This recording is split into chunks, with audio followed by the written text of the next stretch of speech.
ہاشم نے کہا آج بھی میرے ساتھ چلو۔ نوجوان بولا مگر آج میری قیمت صرف 3 درہم ہے۔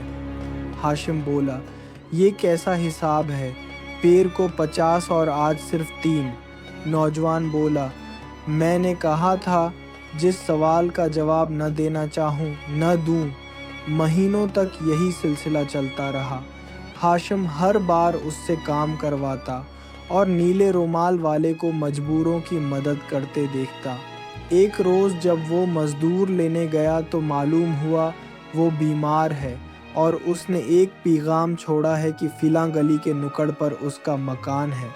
ہاشم جب وہاں پہنچا تو دیکھا کہ مزدور کی حالت نازک ہے۔ اس نے کہا اگر آج رات میرا انتقال ہو جائے تو براہ کرم یہ پیتال کی ہانڈی فلاں درخت کے نیچے سفید داڑھی والے بزرگ کو دے دینا۔ یہ انگوٹھی خلیفہ تک پہنچا دینا۔ میری لاش چارپائی سمیت گلی میں رکھ دینا۔ کفن دفن ہو جائے گا۔ ہاشم نے پوچھا